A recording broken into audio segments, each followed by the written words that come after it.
Hi friends, এসে গেছি আবারও একটা নতুন ব্লগ নিয়ে। আর আজকের ব্লগটা আমার জন্য খুবই স্পেশাল, আর তোমরাও দেখো।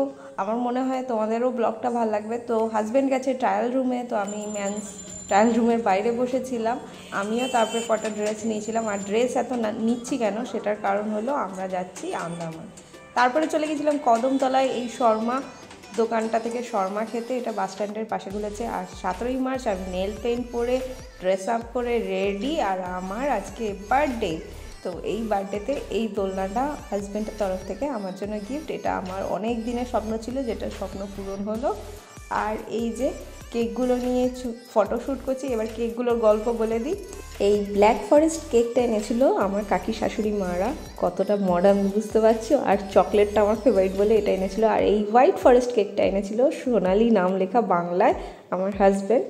এরপরে নিয়ে নিয়েছিলাম বাবা আর শ্বশুর মশাই বাবার সাথে দুটো পিকচার। আর তারপরে জিজু, পানি, অরিন্দ্রজিৎ, অলি, দিদি সবার সাথে তো একটা পিকচার নিলামই। তারপরে ভাবলাম কাকি শাশুড়ি মাদের সাথে বা শাশুড়ি মায়ের সাথে ছবি না তুললে ছবিগুলো ইনকমপ্লিট থেকে যাবে, কারণ উনারা এতটা ভেবেছেন। উনারা আমার জন্য শনপাপড়ি, হলদিরামের ভুজিয়া, তারপর ব্ল্যাক ফরেস্ট কেক, যেগুলো আমার খুবই ফেভারিট, সেগুলো এনেছিলেন। তারপরে শাশুড়ি মায়ের সাথেও একটু ছবি তুলে নিলাম। তবে এখানে না মুখটা কীরকম গম্ভীর লাগছে, আমি প্রথমে রিয়েলাইজ করতে পারিনি। পরে যখন এডিটিং করতে গেলাম দেখলাম। আগে জানলে পরে ওনাকে তখনই বলতাম। যাই হোক, এবার দুটো কেক সাজানো হয়ে গেছে।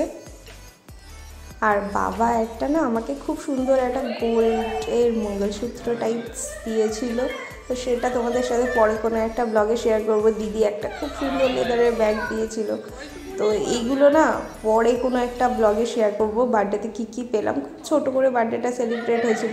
আর এই ক্যান্ডেলটা জ্বলছে দেখে বানি ভীষণ ভয় পাচ্ছে, ও যেতে চাইছে না। ক্যান্ডেল যতক্ষণ না নিভবে ও যাবে না। আর আমাদের যার বার্থডে অ্যানিভার্সারি যাই থাক না কেন, বানি কেক কাটবে, এটা হলো মাস্ট। আমাদের রিচুয়ালস হয়ে গেছে বলতে পারো। আর আমি বানিকে সমানে ডাকছি, চলে আয় কেক কাটবো। ও ভয়ে আসতেই চাইছে না। আর যাই হোক, অবশেষে এটা বোঝার পরে ও গেল কেক কাটতে। ওই যে মেশো ওকে এগিয়ে দিল, ও চলে গেল। যাই হোক, এবার কেক কাটার পালা। তো সবাই ক্ল্যাপ করছিল, হ্যাপি বার্থডে উইশ করছিল। আমরা কেক কাটছি। আর এই কেক কেটে বানি একটুখানি মুখে লাগিয়ে দিল, সঙ্গে সঙ্গে দিদি একটু বকা দিল। তারপরে আমি একটা বড় পিস নিয়ে ওকে মুখে দেওয়াতে ও শান্তি হলো। আর আজকের ব্লগটা এখানে অবধি। দেখা হবে তোমাদের সাথে আবার একটা কোনো নতুন ব্লগে। ততক্ষণের জন্য bye bye, take care, miss you and love you everyone.